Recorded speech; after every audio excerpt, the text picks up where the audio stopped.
Good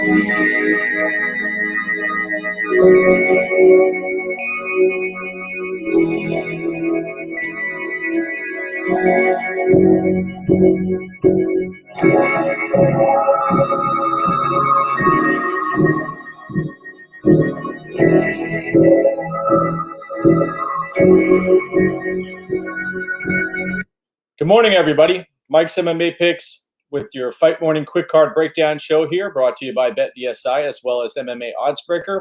We're here for UFC Vegas 23, Marvin Vettori versus Kevin Holland. We've got 13 fights, so I'd like to get right into it.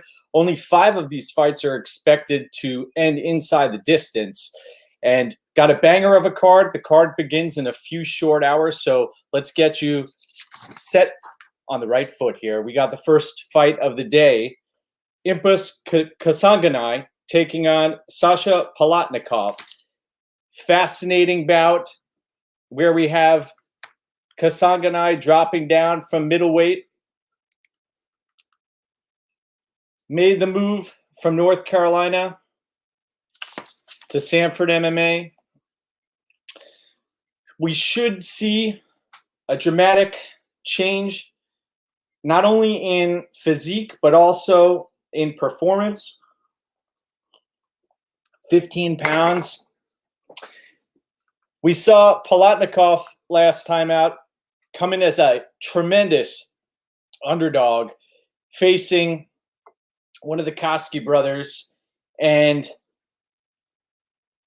Kasanganay, I see him looking to exploit Palatnikov's striking defense in this matchup. Palatnikov does land a lot of volume out there, so be aware of that. Kasanganay appears to build throughout the fight. You'll see his I see a lot of people questioning Kasanganay's cardio. I think we're going to see an improved version of him in this bout. And I've seen the line dropping significantly. Kasanganay minus 285 at the betting window. DraftKings price of 9,500. Keep an eye out for the inside the distance line for Kasanganay. Though we must make ourselves aware, last time out, Kasanganay was the victim of a highlight reel finish against Buckley, and that is a real cause for concern that could derail careers. So proceed with caution. I'll be picking Kasanganay. I understand why folks may be fading him, especially with a DraftKings price of 6,700 for Palatnikov, and also the weight cut. But Kasanganay did make weight, appeared ready to rumble. So give me Kasanganay in that matchup. Second fight of the night, where we have Dao Un Jung taking on William Knight. Dao Un Jung coming in as a minus 140 favorite. He has a significant size and reach advantage in this spot. We saw him at last time out against Sam Alvey. Came out, walked Sam Alvey down, but he was walking right into those counter left hands. And William Knight is not somebody you want to screw around with, especially on the feet. Dao Un Jung, very fleet of foot, though this is taking place in the smaller octagon. You have 8,400 for Dao Un Jung. William Knight, though, I do think that he is clearly a live underdog in this spot. This fight takes place at light heavyweight. We know folks can get dropped with one punch up there at that weight class. William Knight, 7,800. I think we're going to see a lot of William Knight in DraftKings today. Dao Un Jung is going to have to be on his horse. I like some of his striking defense, Jung, but last time out against Alvey, he seemed unfazed. He didn't respect Alvey's power, and that's a problem. You're going to have to respect William Knight's power. Close matchup. I'm going to lean Dao Un Jung in this spot. He's going to be my pick, though. William Knight, I expect him to come in blaze of glory here. You watch his last fight out against Kamer, and he's like cast iron out there, Knight. Give me Dao Un Jung, though. Next fight of the night, where we have featherweights. Luis Saldana taking on Jordan Griffin. Jordan Griffin, we know he's got a tight squeeze on his guillotines and submissions. He is a slight dog here, -105. You have Saldana -125 at the betting window. Both of these fighters are looking to get on track here at the highest stage. You've got this, in my opinion, after watching the tape, is a toss-up match where you have Saldana, who is now fighting out of Fight Ready in Scottsdale, Arizona, and he has, I think he's going to have a speed advantage here, and the quickness could potentially cause Griffin problems. We've seen Griffin in trouble against Zalal, and now we know who Zalal is at this stage in the game. Toss-up fight here. I expect this to be a high-action, high-paced battle. I'm gonna roll with Saldana here. I think that he's gonna have a better corner, higher fight IQ. He's not gonna put himself into. You watched the Griffin fight where he ended up, I think it was against TJ Brown, where he ended up on his back, locked up a submission, was getting his ass handed to him in that fight. But I'll be picking Saldana here. Next up, oh man, this is a fascinating matchup where we have Jack Shore taking on Hunter-Azure. Hunter-Azure +150 underdog, has some concerns regarding his gas tank. Big power, also fighting out of Fight Ready in Scottsdale. 7,500 in DraftKings, taking on a Jack Shore who's coming overseas. His line has progressively widened throughout the week. -180 now, 8,700 in DraftKings. Shore's going to be a very active fighter, looking to try to get his grappling going. Though Hunter-Azure has a strong base, and he's not. I know he's had some difficulty in the past in regards to his takedowns, but this is the first time Jack Shore is fighting somebody of this caliber of opponent. And Azure throws some serious heat on the feet. He was up, looking great against Brian Kelleher, and ran out of gas. Jack Shore, on the other side of the fight, is going to look to try to chain wrestle. He's going to look to grapple.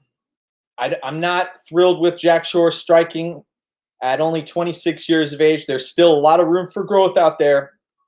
This fight, I think it's going to play out very closely in the first round. Eddie Cha and the crew at Fight Ready are going to have Hunter-Azure prepared for this bout.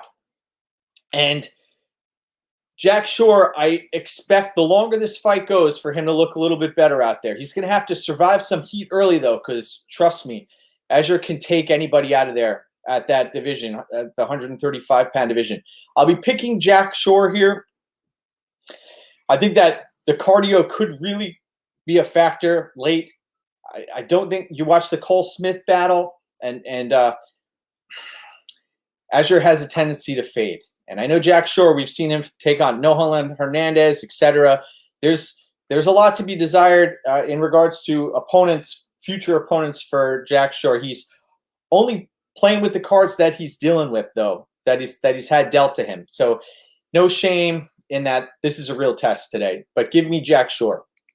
Next up, we have Yorgan De Castro taking on Strikeforce. Danho, haven't seen him in years. 2016, since he fought Danny O back in the day. And this guy is a behemoth out there. Big heavyweight, going to look to close distance, land bombs. This is a middling heavyweight bout, so keep an eye on this one for DraftKings. De Castro's widened to a -310 favorite out there with a DraftKings price of 9,400. Danho, you watch the way he fights. He's going to look to get you against the cage, stifle you, similar to what Felipe did to De Castro last time out. And you saw it. De Castro does not have a plethora of weapons at his disposal. He's got those low kicks. Against Meek, he came in as a +550 underdog. I mean, that says something. The odds makers, they got that one wrong. But De Castro, he is not... I wouldn't be laying massive chalk on him. De Castro, though, should get this done, and if he does, I expect him to do it inside the distance. This is a heavyweight fight, and it could be potentially a slobber knocker. Danho did look good on the scales, though. You watch his previous fights, and he is not he's not a top 15 guy in heavyweight. Neither is De Castro, though. So give me De Castro in this spot reluctantly. Next up, we have another low-level mixed martial arts fight at lightweight, where we have John Makdessi, who's been around forever, coming in as a plus 155 underdog. I did take a long, hard look at this fight. 7,300 in DraftKings.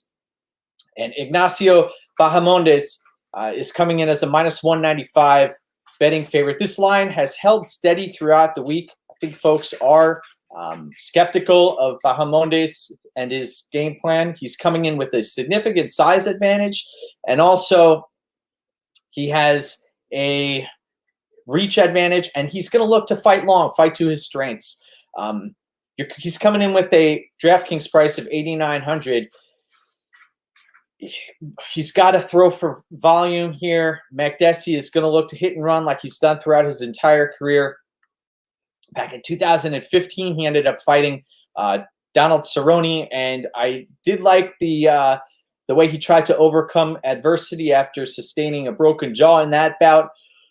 But let's be real. Both of these fighters are not high level, and this fight is lined relatively close for a reason.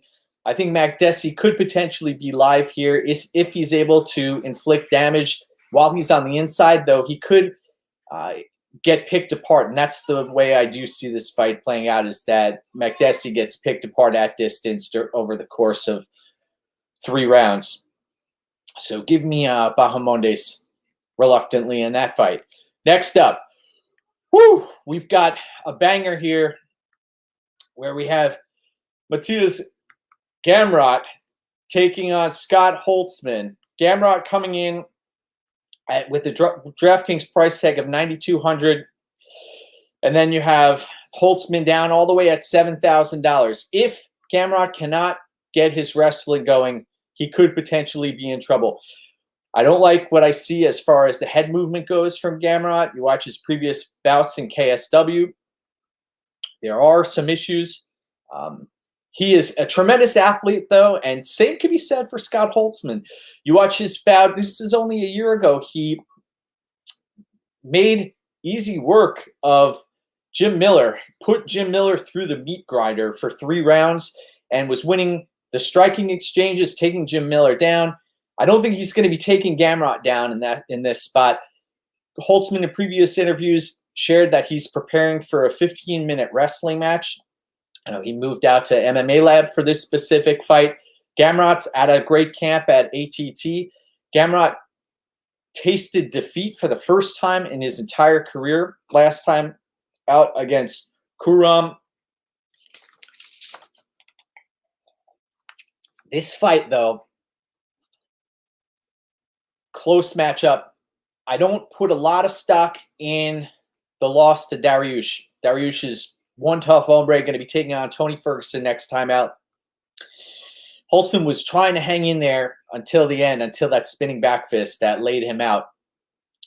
Gamrot, though, should come in here with the quality game plan, should look to get the wrestling going and stick to that. The earlier he gets the wrestling going, the better in my eyes. I will be picking Gamrot here, and I do see this one hitting the scorecards. So give me Gamrot. And question is, how many takedowns is he able to land? And if he is able to get significant control time in this matchup, that could potentially lead to a high DraftKings score. Though I'm not counting Scott Holtzman out. Scott Holtzman does have fight-ending power, and I do like Scott Holtzman's head movement and his tenacity and his cardio and his gas. He can push through tough times. The Nick Lutz fight did take place a couple of years ago. I did watch that back a few times, and there are holes in his game.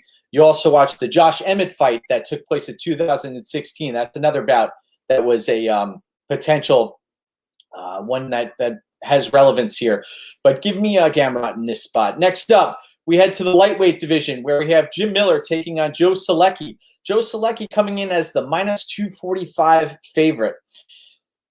9,100 in DraftKings. This fight is going to be the tale of who can survive the early onslaught. Jim Miller is going to come out. He is anticipating Joe-Solecki making a mistake, and he's going to look to try to capitalize on that.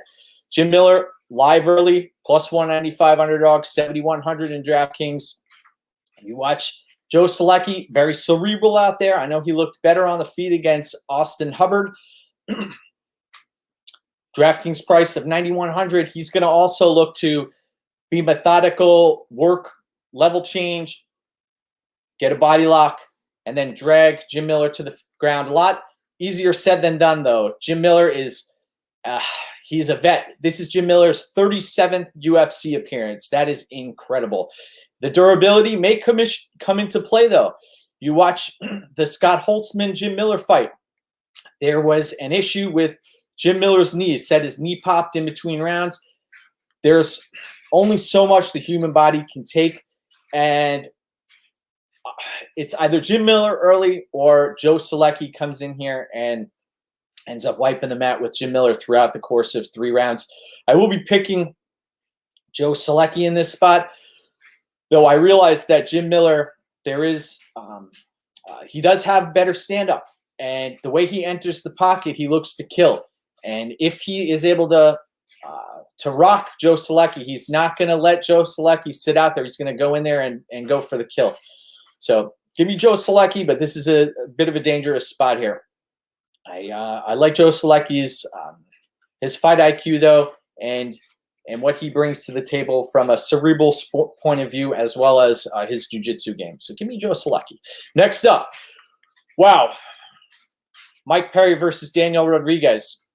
We head to the welterweight division, where we have a Mike Perry who looked phenomenal on the scale, moved to MMA Masters, has his head screwed on straight. At least it appears that way. Let's see how things play out when he enters the octagon, taking on Daniel Rodriguez, who is the more technically proficient fighter, who is a southpaw, who looks to land and pump that left hand, has a great jab, and also has some slick jiu-jitsu. He's a 10th Planet fighter. He also fights out of BMF Ranch. Rodriguez coming in with a pretty hefty DraftKings price of 8,800, currently a -140 betting favorite. This fight, watch the tape back. Mike Perry back against the wall here. A few things about Mike Perry. I believe he does have the bigger power here, although he hasn't knocked many people out in the UFC. I do like Mike Perry's gas tank. You watch the, I believe it was the Gabe Green fight for Rodriguez. He was willing to engage in a firefight when he didn't have to. You also watch the Dwight Grant fight. He engaged in that fight, got caught and dropped. You watch the Dalby fight. Nicholas Dalby, I was expecting Rodriguez to perform better in that spot. He has some mental lapses out there, and Mike Perry, if he forces the action, engages in the pocket, he could cause big problems for Daniel Rodriguez. I think that Perry has the better gas tank. I don't also think he has better wrestling, and Rodriguez may have the better jiu-jitsu, though. So give me Mike Perry in this spot. I think that although he is going to probably eat a lot of strikes, one thing about him is he's tough as nails, and he was embarrassed against Tim Means, but he did it to himself. He showed up. He was posting those Instagram videos. I don't know what the hell he was thinking at this level. This is his livelihood. He has a family to provide for, and I'm expecting him to get back on track here. I think that Mike Perry is going to has the ability to come through as an underdog, though. It wouldn't surprise me to see him get caught at range. We know his nose gets busted up big time, and it's been flattened a number of times there. Could potentially get eaten up by the jab and potentially a doctor stoppage for Rodriguez. But give me Mike Perry in this spot. Next up, let's head to the 115-pound division, where we have Nina Ansaroff. Oh, no, we don't. We have Nina Nunes. I guess she changed her name. -135. Taking on Mackenzie-Dern. Both of these ladies have given birth to babies recently. Mackenzie-Dern plus 105, 7,900 in DraftKings for Dern. You watched Nina Nunes. Let's roll with that. She hasn't competed in a while. It's only been a few months since she's given birth. She looked phenomenal on the scales. She comes in with a great game plan out of ATT. Mackenzie-Dern it's been known that she hasn't, she's been kicked out of gyms before. And the Jandiroba fight, I did like what I saw in that effort. She, although has fought the far lesser competition, has been much more active lately. This fight is a dangerous fight, I believe.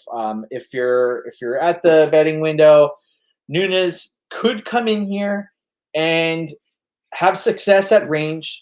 I see that being a reality. Mackenzie-Dern, though, she has some fight in her.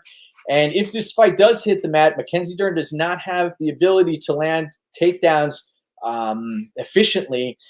I believe she's 1 for 18 or something like that as far as takedowns. That is ridiculous. You would think she would invest her entire camp into getting fights to the mat. That is a staple of her game, is her jiu-jitsu. So she's going to have to sell out here, surprise Nunes on the feet, and then try to wrap something up on the ground. Nunes does traditionally have great cardio.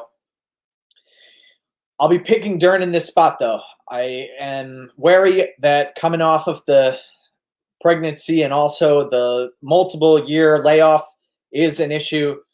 Dern does have the high pedigree when it comes to jiu-jitsu, and somehow, some way, if this fight does end up on the mat, I see Nunes being in trouble down there. I know she survived against Suarez and Gadelia, but I could see Dern getting it done. This is a very, very close fight, though. I don't hate on anybody getting on the Ansarov Nunes play.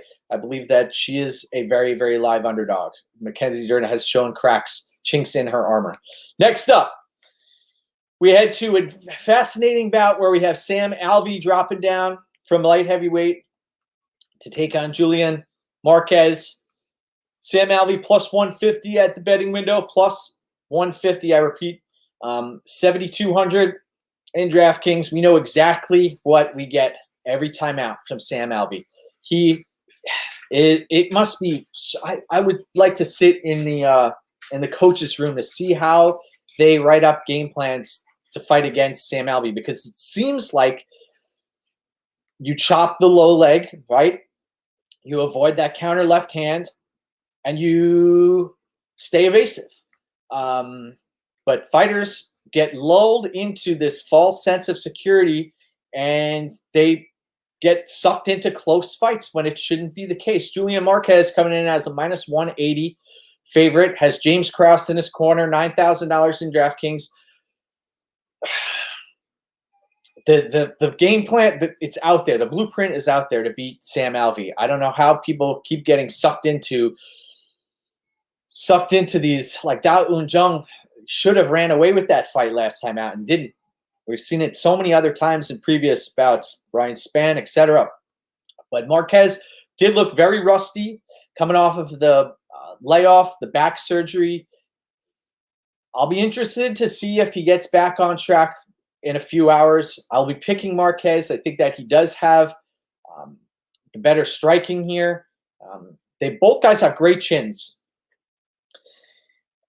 Got to watch out for Alvey's counter left hand, and he could stall you against the fence. That's about it. Look for that. But give me Marquez in this spot.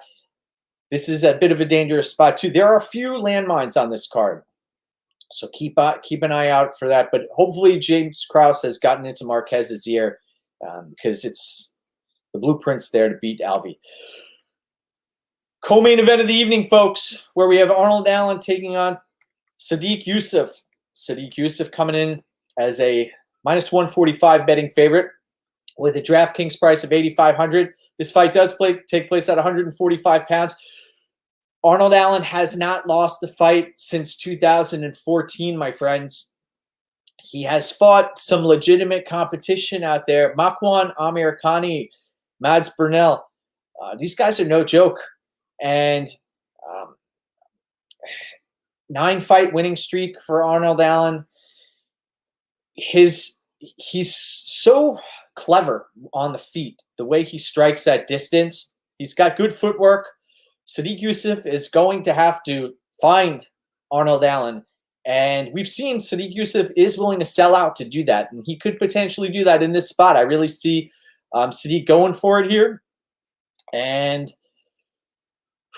man, this is going to be a very, very closely fought fight. I think that Sadiq has the bigger power. Arnold Allen, when he does have big shots coming his way, he can look to try to stay evasive.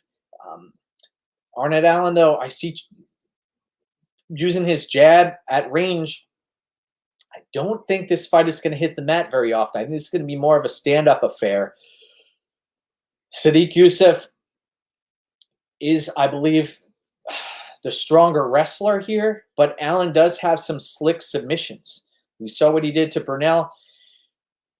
This is a very closely lined fight. I know this is going to be a sweat for a lot of folks out there. I'll be ever so slightly picking Sadiq Yusuff, but Arnold Allen is as live as an underdog can be, and how could you fade somebody who was on a 9-fight winning streak, fighting legitimate competition, hasn't lost a fight since 2014, fights out of a solid camp.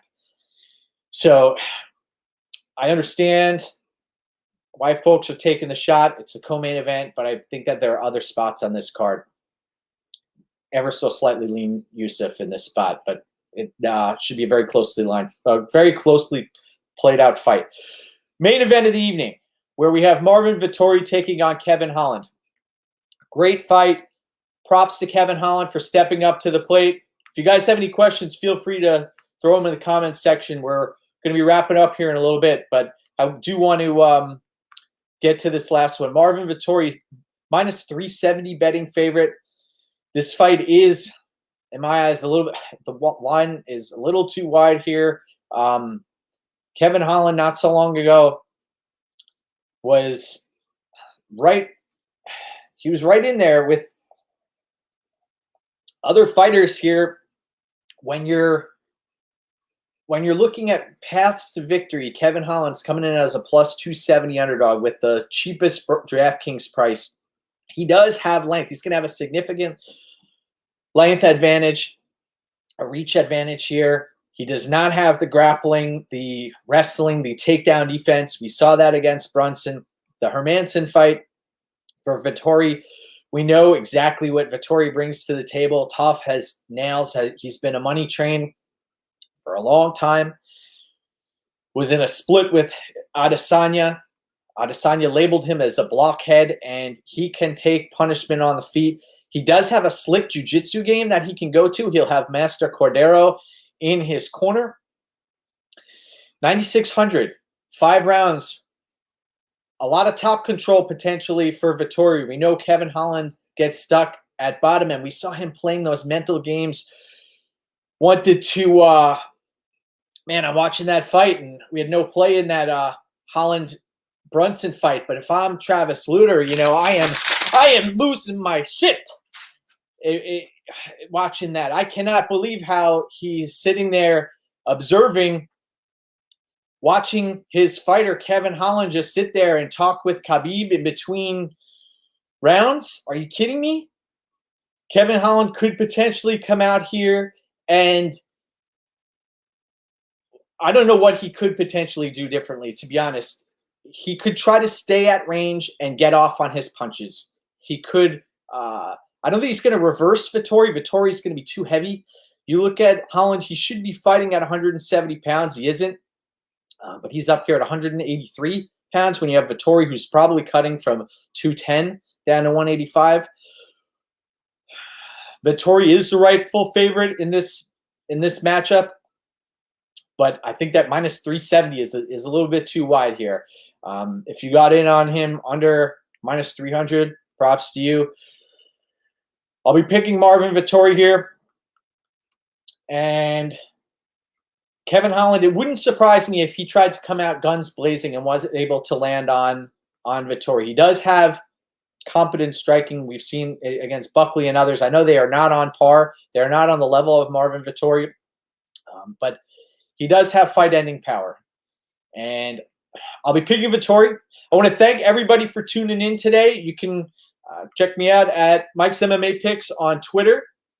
I have a few plays up at MMA Oddsbreaker, long-term tracked winner, third-party tracked over at BetMMA.tips.